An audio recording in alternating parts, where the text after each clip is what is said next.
live chat, which is coming to you from Poland. And whilst I've got this open at the beginning, I'm having some difficulties understanding how the thing works. Unfortunately, it doesn't always tell it to do, and there's some problems with getting it set up on YouTube. But anyway, I've now got the messages in front of me. I can see this going out live, and so I'll mute this and let this play on my computer, so I can actually respond to messages as and when I get them, I hope.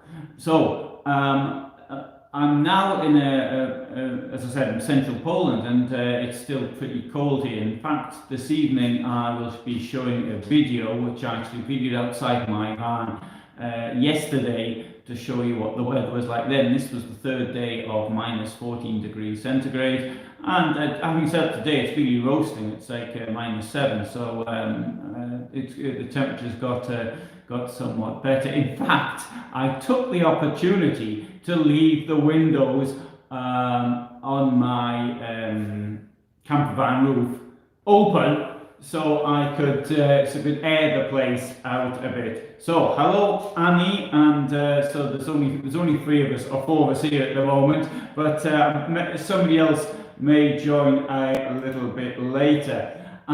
I did, hello Tosha, I'm in the office here, so she's not actually with me in the office. And so the, might look pretty rough to most people sort of being in these circumstances, but to be quite honest, it's no different than many people actually have living at home. I certainly recall as a child it was very cold for me, so I'm not speaking out this microphone, and and I can say it's living in the van here, although okay, admittedly when you sort of step outside it's pretty nippy, but inside there's been no problems at all. I'm heating only with now I'm on hookup, so I ran out of gas, so I'm not using the gas at all. But I've got underfloor heating, which is something which I actually demonstrated in videos I did 3.5, 4 years ago when it was installed in these foil, which to be quite honest, I wasn't all that impressed with it until I really needed it. Now, a few months ago I posted a video saying that I didn't think this underfloor heating was all that good anyway, and now I have changed my mind. I can really feel the benefit of it, and the electrical draw is quite low, and I mixed that with the an electric heater, an air heater thing, fan heater,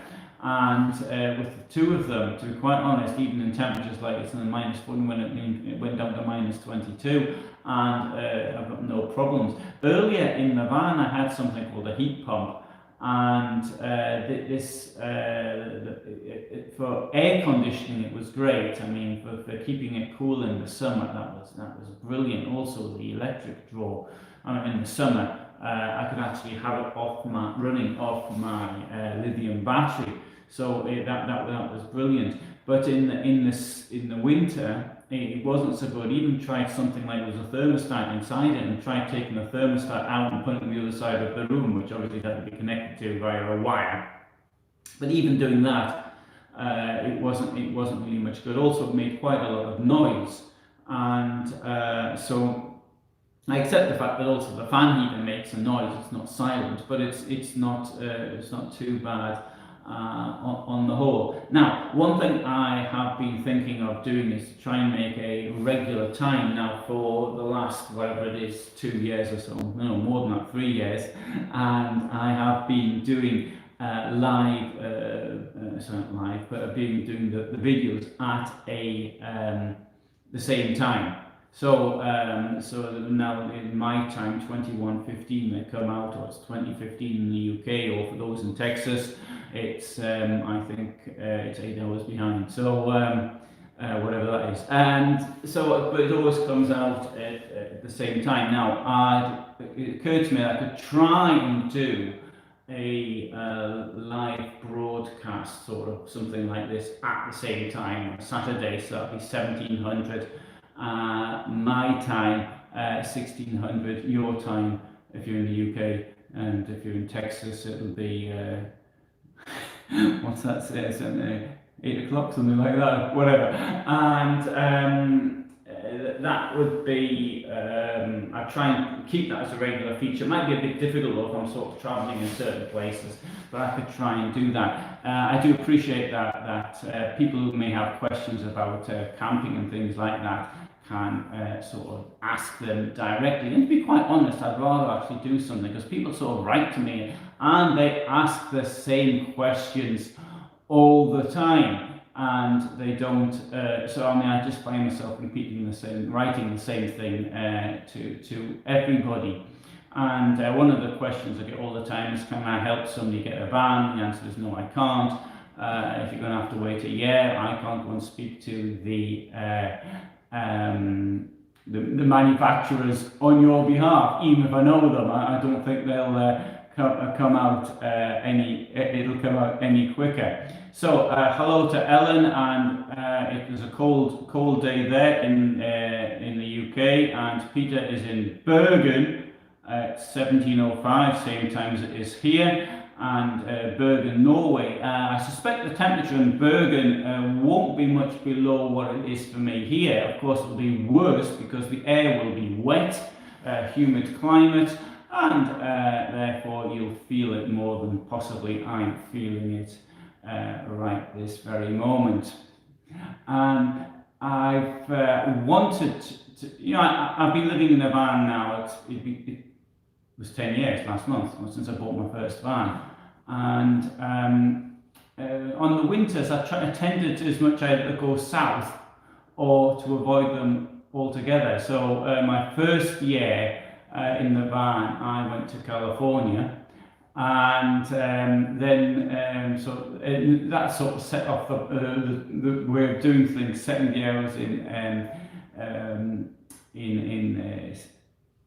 when was the second year? Anyway, 1 year I went to Sicily. I've tried to go to Italy as much as I can.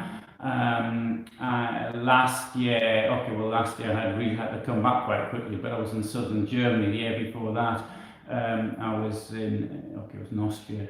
So again, it was pretty cold. But anyway, I've tried to move around as much as I can. So -17 near Oslo. Okay. 5 degrees in Texas, and it's 8 degrees in the Republic of Ireland. So in the Republic of Ireland, it's 22 degrees warmer than it is where I am. No, it's not 14 now, sorry, today's 7. I've lied, so it's 15 degrees warmer in the Republic of Ireland. One thing I like about in Poland is, obviously I didn't mean to stay here for the winter. What happened was I got stuck because of the COVID situation.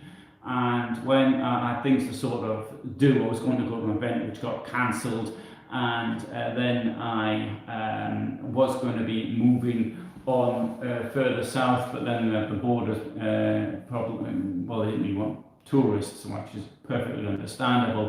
So I mean, I know I can cross the border if I want to, but I feel very strongly that I think that one should try and respect the spirit of the lockdown. And for example, now in the UK, and this is perfectly understandable, if somebody comes back from a country which is on the red list, then they have to pay for a hotel, and if they lie about being somewhere and they get caught, it's up to 10 years imprisonment. So I think that one really shouldn't be sort of travelling around and making things difficult for the authorities. I mean, the mistake, of course, was with me. I should have got out of the country whilst I could. As a historian, I knew perfectly well that epidemics of this nature tend to come in 3 waves. This is now the second wave. The second wave is always the most dangerous, and the third wave is the least dangerous. So that's the way it normally happens, and I should have been perfectly aware of the fact that this was likely to happen in in the winter, some things. So that was November, and so I got really stuck in November, so to speak. Anyway, that's not going to be a problem. I'm quite happy. And what I've been able to do is I'm sort of catching up on all the stuff I haven't done up until now. Videos have been lying around waiting to be done for more than 2 years, and I am putting them together. I've got research things which I had lying around, I've been thinking about and doing for some time, and I've been able to do them. Actually, this week I've even finished a couple of videos, will be published on my history channel, but things which I've really been wanting to do and have been unable to actually get them done. So that will be appearing on my history channel over the next couple of months. I've done quite a few videos I've knocked out. I've also got nearly 2 years worth of films, tourist travel films, which I haven't put together. I've also got some motorhome type video projects which I haven't done yet, so I shall try and get them done as well. So I've got lots and lots of things I can do. I mean, this is the sort of thing that interests me anyway, and so I find myself in a rather positive situation, shall we say, as far as these things are concerned. Right, so, well, I'll see there's one or two people here, but if you've got any questions which you'd like to ask, and then just to make it, I can sort of ask them, and other people have got their own answers down, which is always a good thing. And one question I will answer, actually, does come, how does one manage financially? The thing is this, any job you can do, I think, from home, you can do it in the van, and just about, not absolutely everything. There are some things where you must have some kind of contact with your workplace, but if you work in a factory or something, then you can't. In production, then you can't. But if you are working in sort of office-based jobs, then certainly anything, just about. My experience previously, I worked in publishing, was the publishing of a business magazine, and whereas as the publisher maybe I couldn't have worked from a van or something, but certainly the people who worked for me could have been working from vans. At least some of them, maybe not all of them, but some of them certainly could have been. So there's one where people who were the graphic artists and all the rest of it, they certainly didn't really have to be next to me. But there's even other jobs that people I know, for example, working in the financial sector, who are now could be working from a van. Just anything you do from home, and we're now learning lots and lots of things can be done from home, so you can do that from a van as well. So so how many miles on my van, long-term plan of keeping it on the road, etc. Thanks. Right, on my van has got now 116,000 kilometers approximately, which is what, in miles, that's about 75,000 approximately. And a long-term plan, I realised that there's things wrong with my van, and I can see where, the bodywork of it, for example, on the habitation part, I mean the engine, there's nothing wrong with it, but on the habitation part, yes, there are problems, and I realised that this won't it isn't really a long-term thing any longer. I can't, I don't want to invest too much money in it now. I don't mind doing, spending little things on, or maybe even experimental things on it, but I don't really want to do anything major on it. For example, I was thinking of taking the toilet out, and the wet room out, and replacing it to make it a little bit bigger, because the corridor doesn't have to be that wide. And so I was thinking of doing that, but the amount of work involved.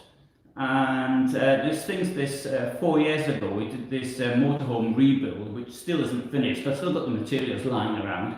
So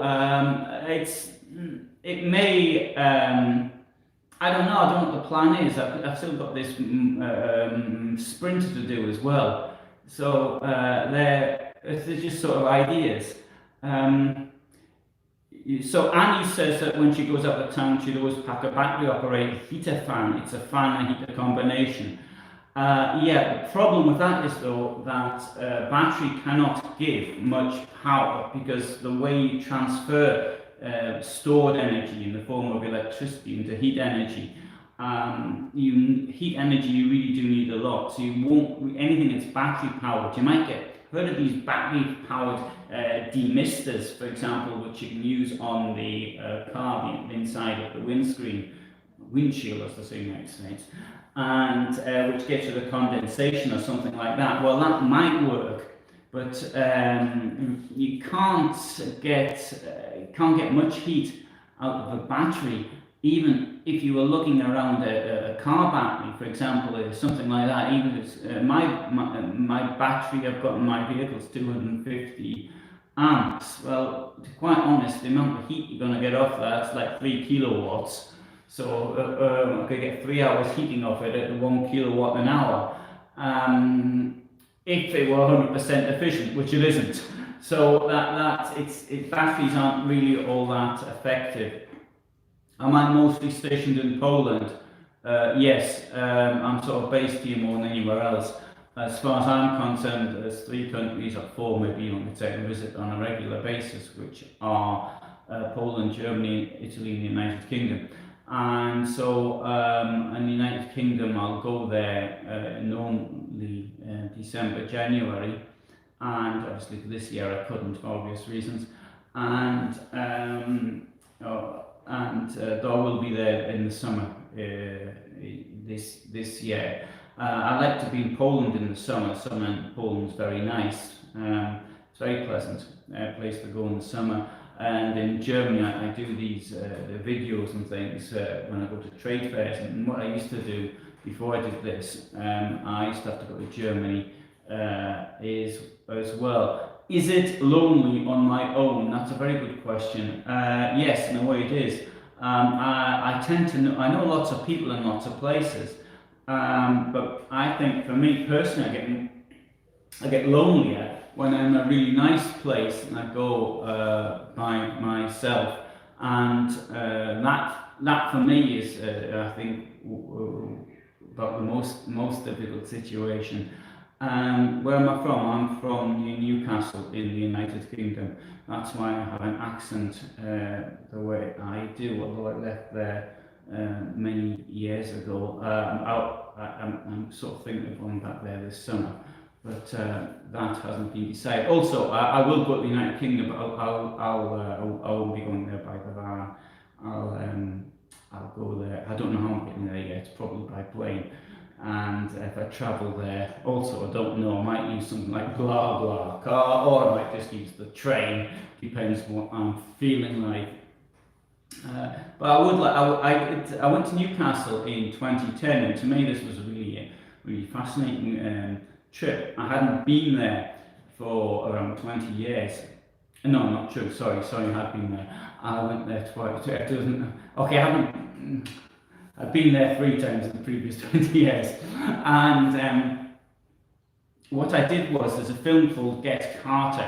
Get Carter is a film starring Michael Caine. It was done in 1971. In 2001, a remake was done with Sylvester Stallone.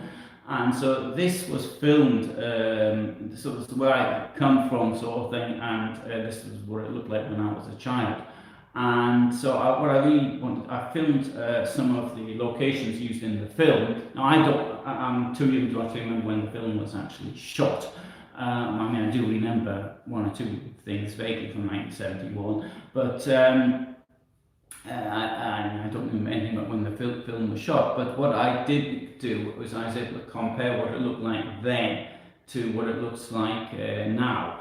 And I used my father to actually tell me what it looked like then, and to be able to do this film. Now the series of things I actually shot, I never actually finished it, because a couple of the locations used, I never actually got there to do it, so I've still got to do that. But the main location, the most iconic location, there was a car park which was used in the film. And when the film was done in 1971, it only used to be finished. In fact, it was never finished because they never, never finished.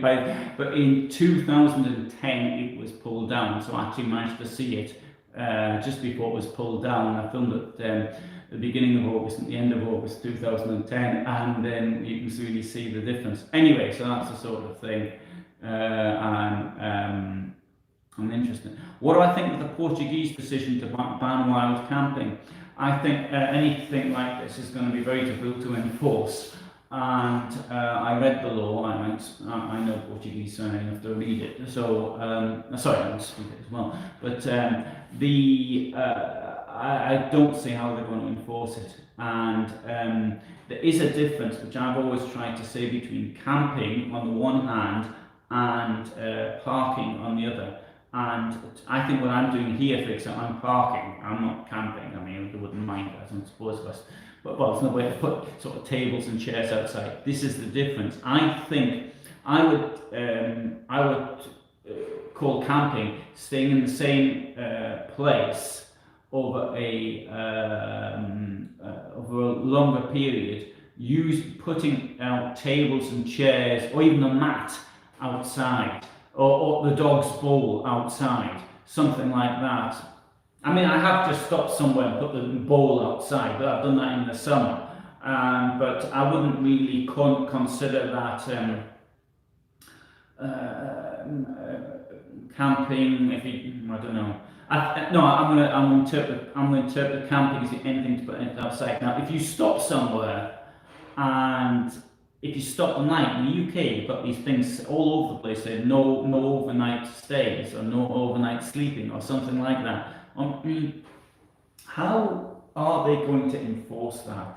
And in the UK, I haven't actually heard of people being moved on from places like this. I heard of attempts to move people on, but when they argue back, the police have just left them alone. That's been my experience, although I'm sure there's people with other experiences in a different way.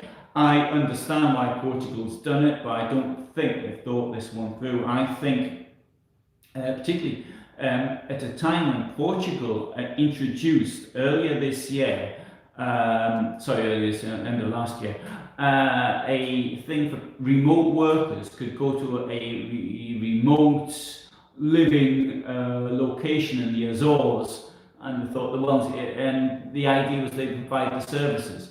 And so, in fact, all they do is provide an office with an internet, and the rest of it you have to go and find your own local way you're going to live, and all the rest of it. You'd be going there spending money and all the rest of it. Okay, it's a good idea. I suppose you're going to, in lockdown, you may as well be in the Azores during lockdown.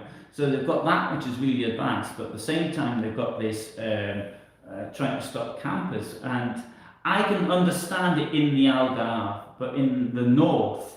Okay, I haven't been there since 1987, but when I was there, I can recall these huge beaches and no one there, and okay, that was 33 years ago, so maybe it's changed, or maybe it hasn't.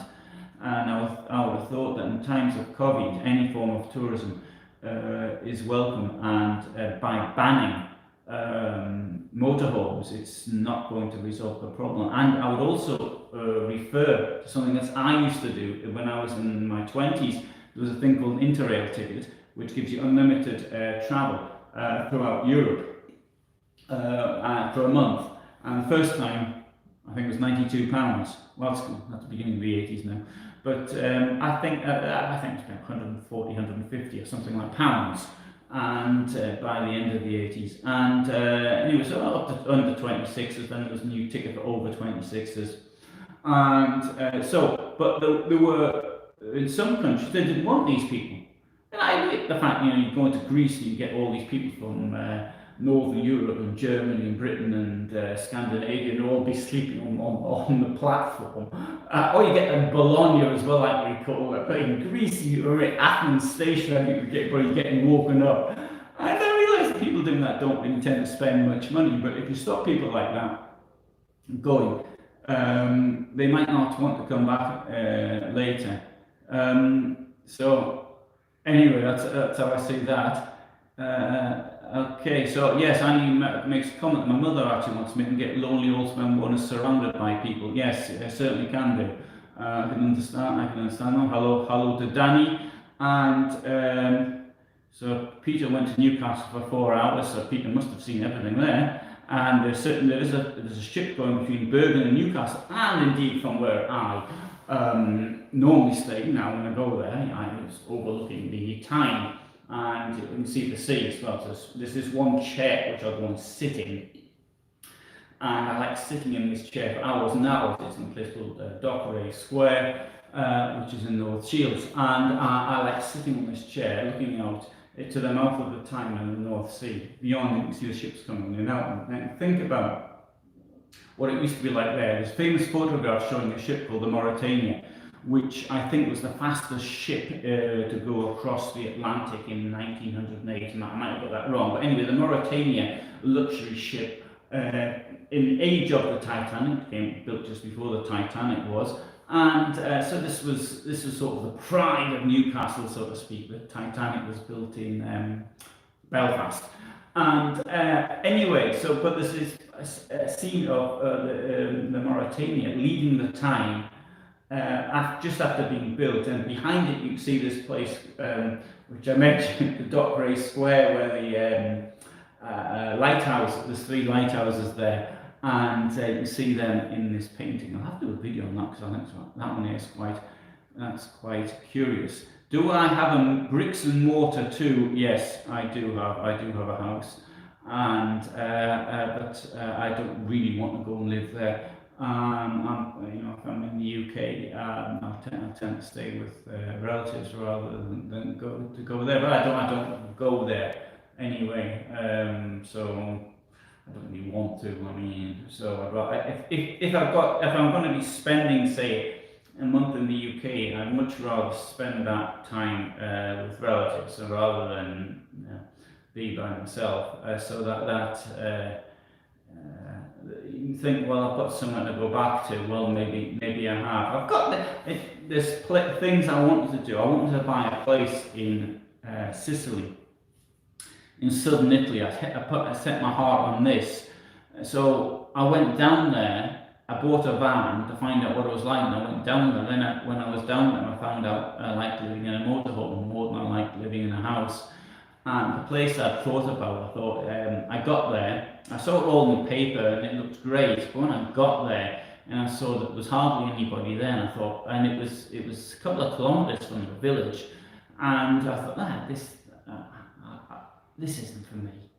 And I'd much rather park my van and somewhere in the village and have the facilities of the village and be able to talk to people in the village and sort of live out there with the people who never go there or go there once a year for 2 weeks. So that's how it was for me. I really miss Sicily, but I should have been there now. Lots of places I miss. Actually, I've been thinking about the United States again. I don't know why. I've been thinking about California, which again, one of my favourite places is Santa Barbara. So I lived there, and got videos from Santa Barbara, and I'd like to do that. So, well, thank you very much for being here today, and it's sort of nice to do this, and I'll try and do this as often as I can. This evening, there's at the usual time there is a video. The video's only it's less than about 1.5 minutes in length, 90 seconds or something like that. But I showed what the van's looking like. I've still got some videos from Dusseldorf and other things I did in my journey back from them, despite the fact we've got no events happening right now. So, thank you very much for listening, and we'll do another one like this next week. So all the best from Ozoków in Poland. Bye. I'll turn this off if I can work out how to do it. Well, how you do it? Maybe it's that one there. No? Are you sure that you want to stop streaming? Yes. Bye.